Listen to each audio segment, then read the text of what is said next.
What's the word, YouTube? It's your boy Doughboy. If you like this content, hit subscribe and enjoy the ride. On May 21st, 2024, I filmed a funeral service using my iPhone that would be watched by 1.8 million people.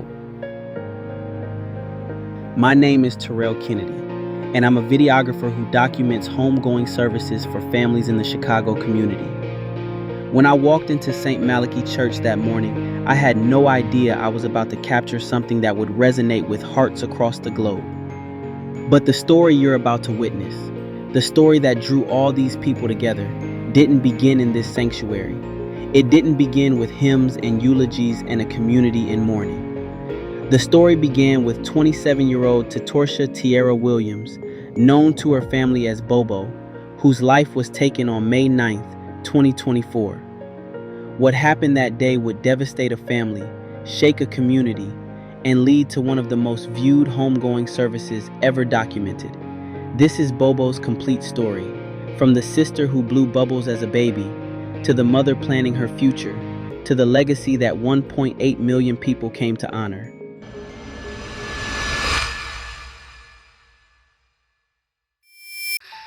Tetorsha's mother, Trinetta McClure, shared with me the beautiful story of who her daughter truly was. When Bobo was just 8 months old, her family gave her that special nickname because all she would do is blow spit bubbles. Even as a baby, Bobo was curious about everything. She was brilliant and fearless, sometimes getting can tops stuck on her little fingers or crayons stuck in her ears during her adventures. She was always the first to try new things, like being the first twin to walk. But here's what made Bobo special. She never wanted to do anything without her twin sister by her side.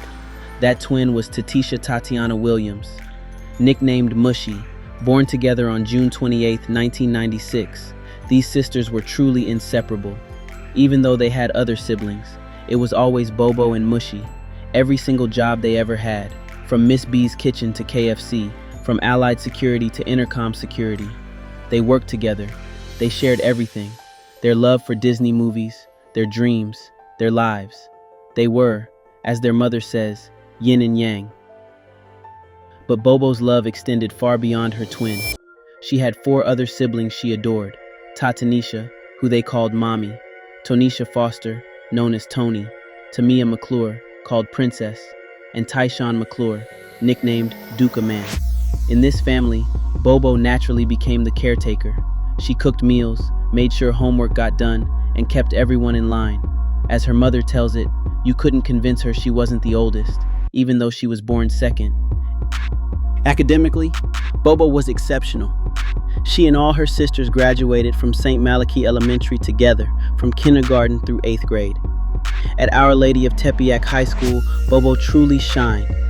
She earned perfect attendance, maintained excellent grades, and became what her teachers called an absolute scholar. Her teachers didn't just respect her, they craved her presence in their classrooms. Faith and family were everything to Bobo. She believed deeply in treating people well, and that you are what you attract. Her mother remembers her as having no enemies. Neither she nor her twin ever had conflicts with anyone. Bobo was sweet as pie, Trinetta says, and that pie was Patti LaBelle pie.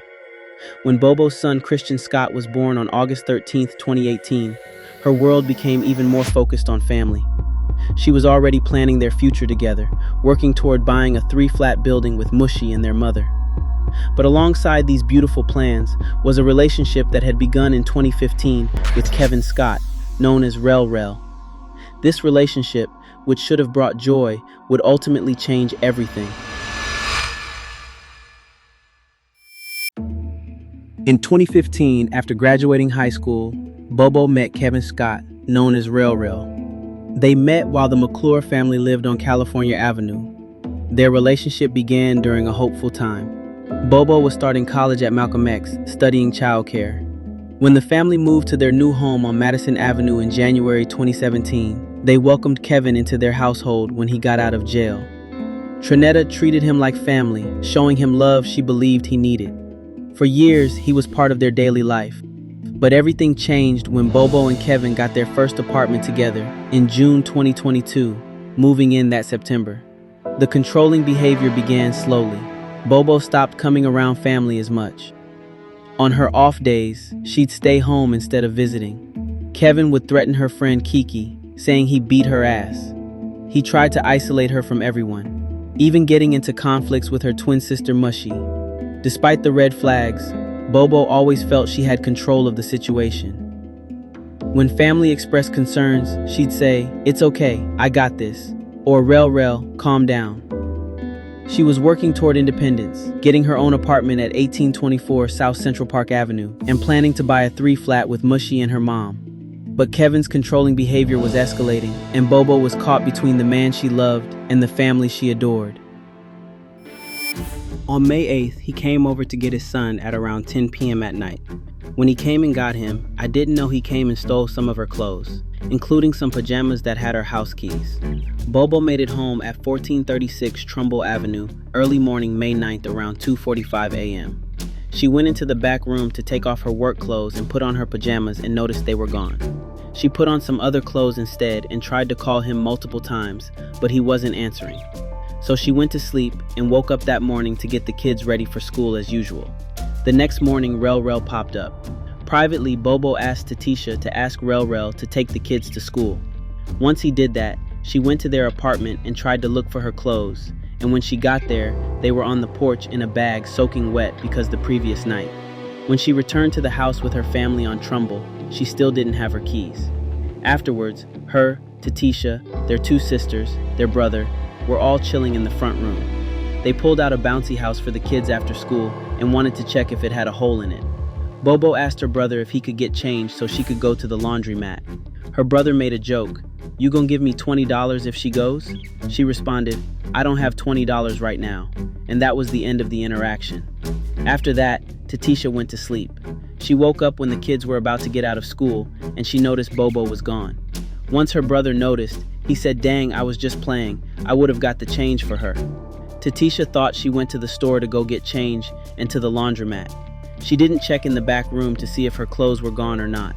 Tetorsha texted her phone and told her, "Since you're out, you might as well get the kids, since you're that way."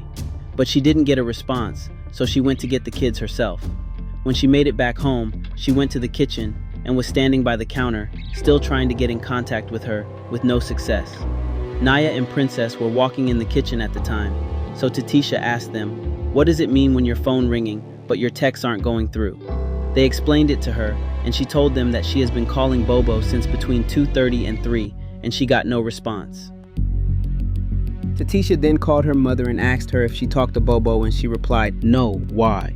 Tetorsha then explained the situation, which led her mom to ask if her stitch bag was still there in her work clothes. Tetorsha told her mom that she hadn't checked and then proceeded to do so. Once she confirmed it was still there, she called Tamika and she checked her location, which was pinging at 1438 South St. Louis. Once the location was identified, Tetorsha called her mom back. He told her that the location was pinging on St. Louis. Then she hung up and told Naya and Princess to go over there and knock on the door while her mom continued to call Bobo.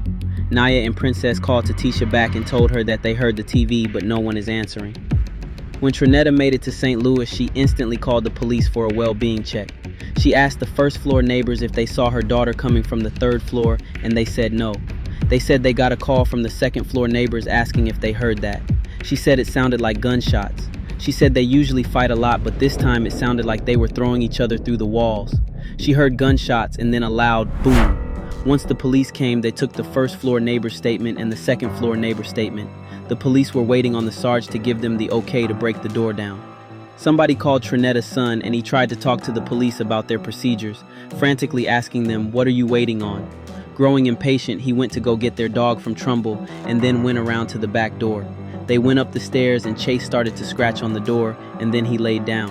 Once Chase laid down, Duca Man kicked the door down to find his big sister laying lifeless on the floor with 2 gunshots in the head, 1 in the chest and 1 in the stomach.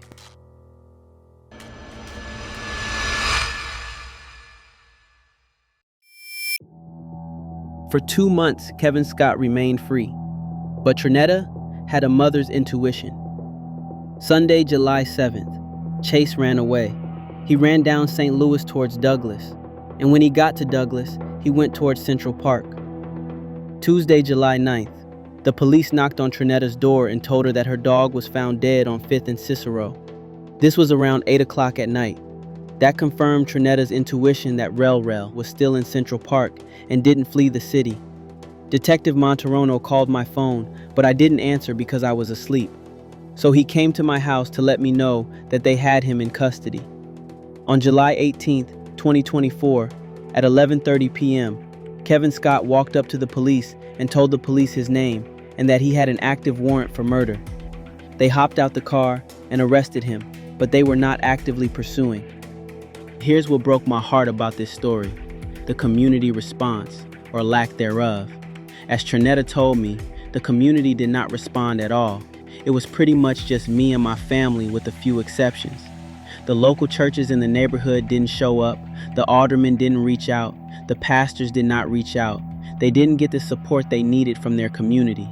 Trinetta expressed her frustration. I really feel some type of way that the alderman didn't reach out to me and she was responsible for that ward. I feel like she should have reached out and provided support once it hit the news. I feel like it wasn't important to them and they weren't involved. The police response was equally disappointing. When the family gathered after finding Bobo's body, police pulled up on go mode and started arresting people without understanding the situation. They arrested Duca Man and Trinetta's cousin, not realizing these were family members who had just discovered their loved one. As Trinetta put it, they didn't try to get an understanding of what was going on. They just started to arrest people. And about the investigation itself, I don't feel like they were actively pursuing Kevin.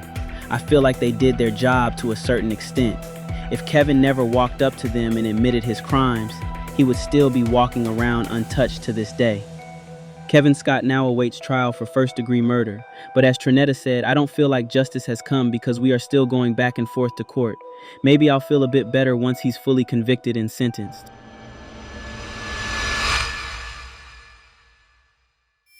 On May 21st, 2025, St. Malachy Church, the same elementary school where Bobo and all her sisters had graduated, became the setting for her homegoing service. The family chose a Lilo and Stitch theme because both twins loved the characters. Bobo was Stitch, Mushy was Lilo. Their phones even said Stitch calling when one called the other. But then there's little Christian, now 7 years old. He knows his mommy is in heaven looking down at him. Trinetta catches him around 5 a.m. in the morning, sitting on the couch, staring out the window into the sky, just zoning out. Inside the house, Bobo's family has her cremation box and pictures, poster boards, and more set up, which he appreciates from time to time. It's unfortunate that he has to continue life without his mom or his father, but he still has a loving family to support him and love him unconditionally. What I captured wasn't just a funeral. It was a celebration of a woman who blew spit bubbles as a baby, who couldn't do anything without her twin, who cooked for her family, who excelled in school with perfect attendance, and who loved her son Christian more than life itself. When I uploaded that video, 1.8 million people watched because they could see what her family saw. As Trinetta told me, the support the world gave that my own community didn't was amazing. 95% of the comments were positive. People related to this story.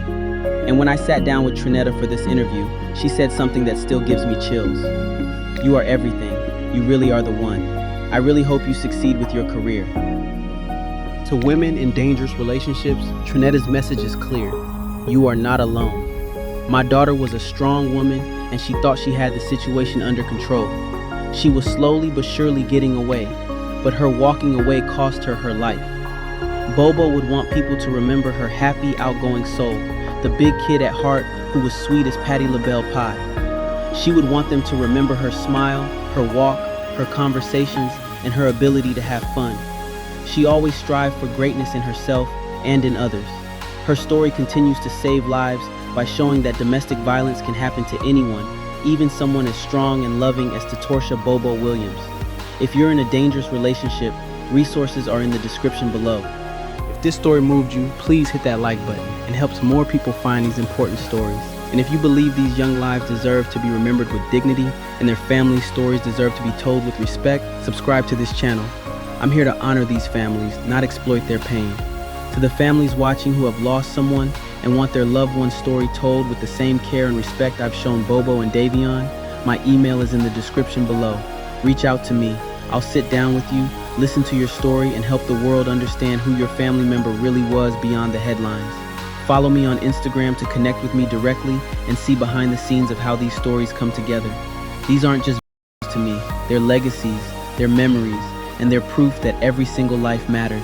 Justice for Bobo continues, and so does our commitment to making sure these stories are never forgotten.